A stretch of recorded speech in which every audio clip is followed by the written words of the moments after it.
Voilà, donc bienvenue dans Grâce divine, bienvenue à vous toutes les gracieuses et toutes les personnes qui passeront en fait sur cette exhortation ou enseignement. Euh, J'aimerais vous dire que ce soir qu'il y a plusieurs raisons en fait de rendre grâce à Dieu. Il y a vraiment plusieurs raisons de rendre grâce à Dieu. Les derniers mois qui sont passés, se sont allés avec leur lot d'épreuves, leur lot de joie, de peine. La plupart d'entre nous avons même traversé des moments difficiles, d'autres continuent toujours à traverser ces moments-là. Mais nous pouvons, et c'est de notre devoir, de rendre grâce à Dieu pour tout ce qu'il a fait dans nos vies et ce qu'il continue de faire. On pourrait même parfois se poser la question légitime de savoir ce qu'est rendre grâce à Dieu.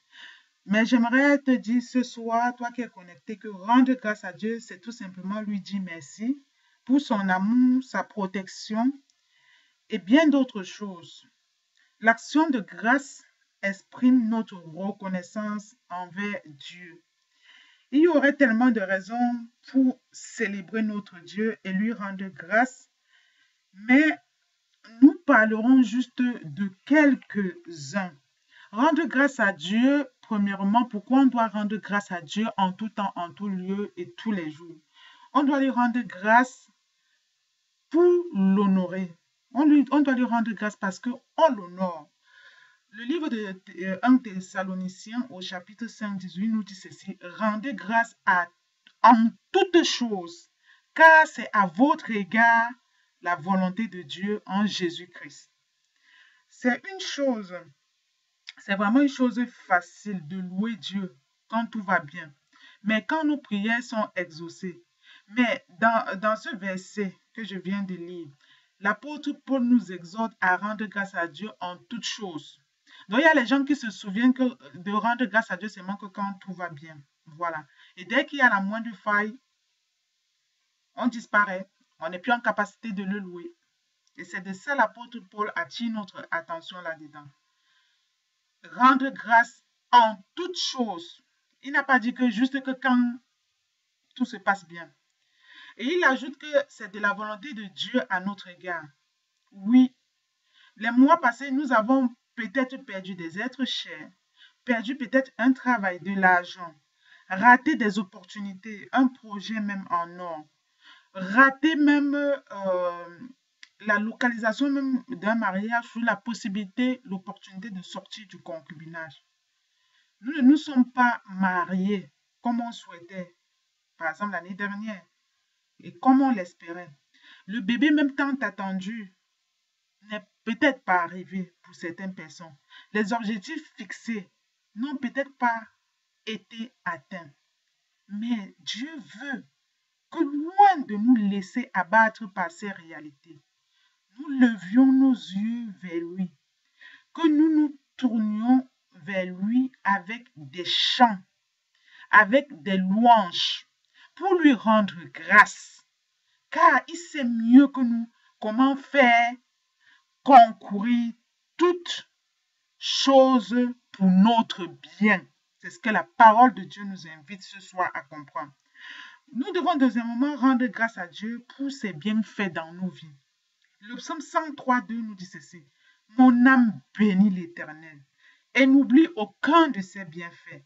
Bien-aimés, si toi et moi, nous sommes encore en vie à cet instant, surtout en cette période de crise sanitaire, en cette saison où il y a eu 2 années écoulées, nous sommes en train d'entrer dans la 3e année écoulée de crise sanitaire.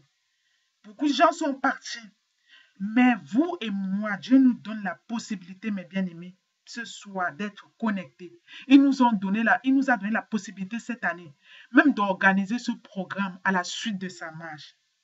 J'ai envie de vous dire ce soir que ce n'est nullement par notre force ou ce n'est nullement par notre bonne volonté, mais c'est tout simplement parce que Dieu nous a gardés. Et non seulement nous garder, et nos proches aussi. Il suffit de regarder, de jeter un coup d'œil autour de nous. Il est tellement facile d'oublier ce que Dieu a déjà pu faire pour nous. Quand tout semble aller de travers, Quand tout semble mal, quand tu es par exemple dans une académie comme ça, si tu traverses une petite période ou quelques minutes où tu ne te sens pas bien, on a tendance à se rappeler que des secondes où on ne s'est pas senti bien. Mais est-ce qu'on a le temps de se rappeler la quantité des exhortations qui nous a un jour apaisés et bénis? C'est de ça il est question. Même dans vos églises, parfois les choses ne se passent pas bien. Parfois, vous êtes même rejeté. Mais est-ce que vous êtes remis en question pour dire la quantité de bienfaits que j'ai reçus dans cette église-là? Dans les relations, c'est pareil. Dans tout, c'est pareil. On a tendance à boire l'eau, le verre à moitié plein. Mais nous, enfants de Dieu, ne devions pas adopter ce type d'attitude. C'est la raison pour laquelle David commande à son âme de bénir l'Éternel et de n'oublier aucun de ses bienfaits. Exprimer de la gratitude envers notre Dieu pour ce qu'il a déjà fait dans notre vie, ça l'honore, si vous avez compris ça. Et si vous n'avez pas compris ce soir, j'ai envie de vous dire que ça glorifie même le trône de Dieu. Ne soyons pas de ces enfants-là qui ne sont jamais reconnaissants, mais qui exigent toujours plus de leurs parents. Dieu est notre papa. Et la fin, par exemple, de chaque situation difficile, ou même des années passées qu'on n'a pas pu réaliser certains projets, est l'occasion de s'arrêter. La fin de chaque situation difficile qu'on rencontre, que ce soit sur le plan marital, professionnel, l'attente de la grâce maritale, tous les domaines que vous voulez, que chacun note. Mais j'ai envie de vous dire ce soir que c'est l'occasion de s'arrêter et lui dire tout simplement, Père, merci. Merci.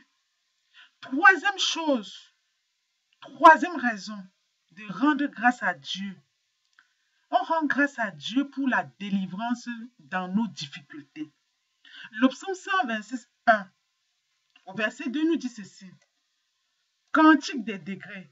Quand l'Éternel ramena les captifs de Sion, nous étions comme ceux qui font un rêve. Alors notre bouche était remplie de cris de joie et notre langue de chants d'allégresse. Alors on disait parmi les nations, l'Éternel a fait pour eux de grandes choses. Ma bien-aimée, mes bien-aimés, peut-être as-tu fait, par exemple, de l'année écoulée, l'année 2021 écoulée, l'expérience d'une intervention divine dans ta vie. Ou même peut-être au début, les 15 premiers jours de cette année-ci. Peut-être tu as fait l'expérience d'une intervention divine dans ta vie. Mais j'ai envie de te dire, si tu l'as fait et si tu n'as même pas fait, alors c'est le moment de manifester ta reconnaissance à Dieu. Peut-être as-tu eu cette promotion tant souhaitée. Peut-être tes affaires sont florissantes ou ont été florissantes l'année dernière. Peut-être tu t'es finalement marié.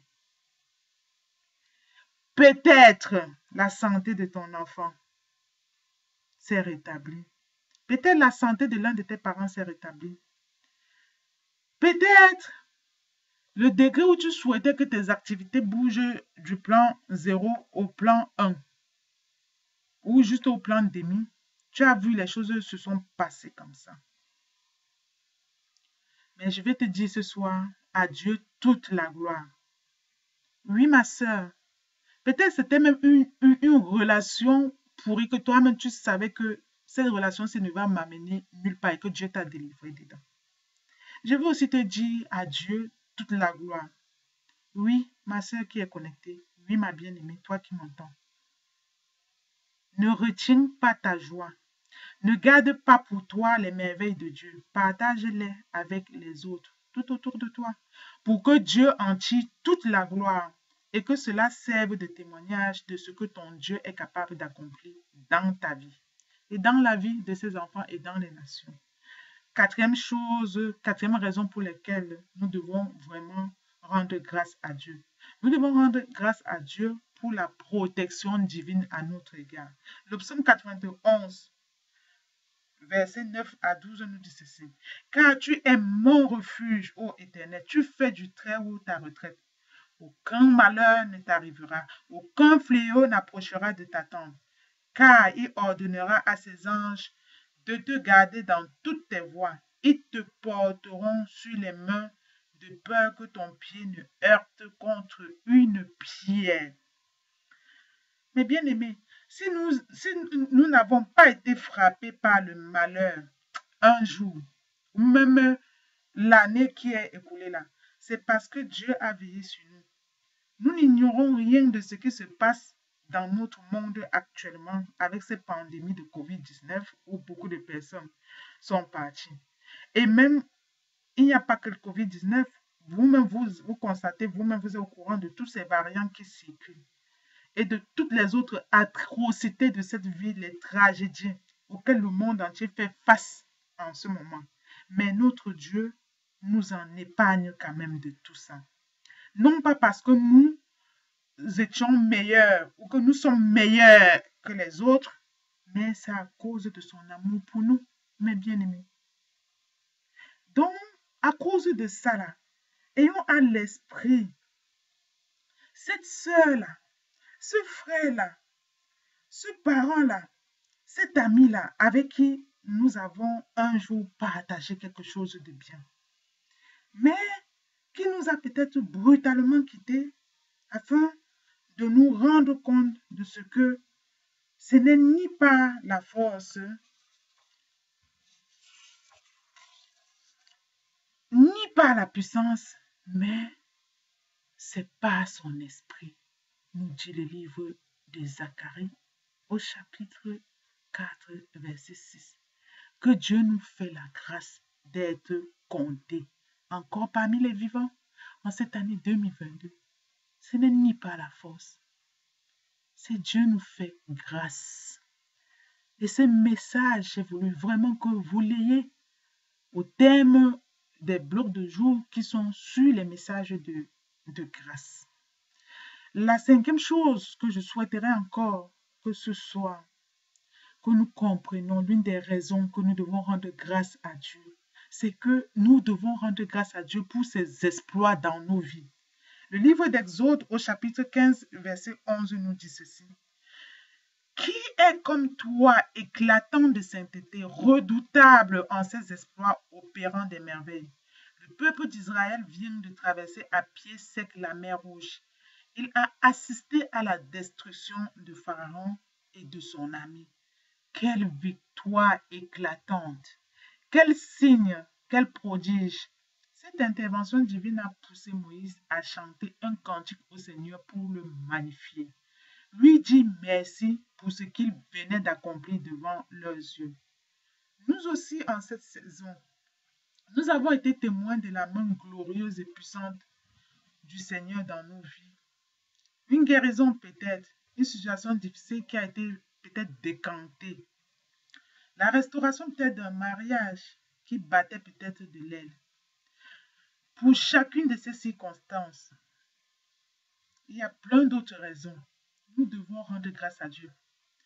Parfois, ce ne seront pas toujours des faits qui sortent de l'ordinaire. C'est des petites choses. Ça pourrait être l'exemple d'une atmosphère, par exemple, plus paisible dans notre foyer ou même au sein de notre académie, au sein du groupe, au sein même de ces 40 jours. Une communion plus profonde avec le Saint-Esprit. Nos relations qui grandit, où on a encore plus de maturité dans ce qu'on est en train de faire, ou même le cheminement, la maturité dans notre cheminement spirituel, ou même le fait d'avoir intégré ce programme et le tenir fermement jusqu'à son terme. Pour toutes ces choses-là, on doit rendre grâce à Dieu. Voilà.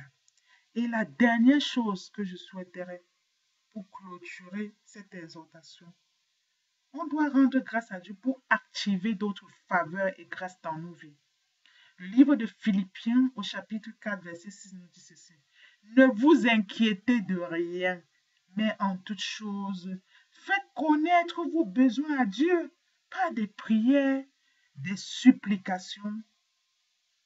Mais ça ne suffit pas. Avec des actions de grâce. J'espère qu'on a tous compris. donc après la prière, après les supplications, derrière, il faut sceller ça par des actions de grâce. Ce n'est pas moi qui dis, c'est le livre de la sagesse. L'action de grâce et la prière sont indissociables. C'est pas moi qui dis. L'action de grâce, ma bien-aimée, mes chers bien-aimés, vous êtes connectés ce soir. L'action de grâce et les prières sont indissociables. Ça veut dire que si tu fais l'un sans l'autre, ça ne donne pas. Pour un enfant de Dieu, tu dois comprendre ça. Le Seigneur Jésus, notre modèle en toutes choses, notre modèle par excellence. Dans les jours de sa chair, rendait toujours grâce à Dieu, avant de multiplier même les pains dans Matthieu 14, verset 19, et même avant qu'il ne ressuscite Lazare dans Jean 11, verset 4. Nous l'avons dit plus haut, l'action de grâce non seulement honore Dieu, mais nous rend éligibles à la faveur de Dieu dans nos vies. Et nous devons vraiment comprendre ces choses-là, nous l'approprier. La plupart du temps, malheureusement, nos prières ne sont devenues que de pures plaintes. De pures plaintes. Nos prières ne deviennent que de pures récitations. Et que juste de pures plaintes. Et elles restent sans effet et ne sont pas exaucées parce que nous prions mal. Car une prière sans action de grâce ne ressemble ni plus ou moins qu'à des murmures. Et nous savons ce que dit la Bible au sujet des murmures. Si nous voulons voir plus de résultats dans nos prières, remercions Dieu pour ce qu'il a déjà fait pour nous, ce qu'il continue à faire et voyons ce qu'il peut encore accomplir. Les raisons pour rendre grâce à Dieu sont vraiment multiples, mais celles que je viens de dire là sont parmi les principales. Nous pouvons comparer notre relation avec Dieu à celle des parents, à celle qu'on entretient par exemple avec nos parents ou par exemple un parent avec ses enfants. Un enfant qui ne dit jamais merci à ses parents paraît un enfant ingrat et peut finir par frustrer ses parents. Alors ne soyons plus des enfants ingrats auprès de notre Dieu qui ne savent pas dire merci et qui en demandent davantage. C'est ça. Donc nous sommes vraiment dans la poursuite de nos 40 jours de marathon. Nous rendons grâce à Dieu pour tous les jours qu'on a fait jusqu'ici. Je rends grâce à Dieu pour votre rencontre. Je renouvelle encore ma gratitude envers vous. Je renouvelle d'une manière sincère encore la sincérité de la relation que j'ai individuellement avec chacun de vous. Je rends grâce à Dieu pour vos vies. Je le rends grâce tous les jours pour vos vies. Et je renouvelle encore ce soir ma gratitude. Je rends encore grâce davantage pour vos vies. Je renouvelle cette action de grâce-là. Ce soir, je rends grâce à Dieu pour tout ça. Donc voilà, on a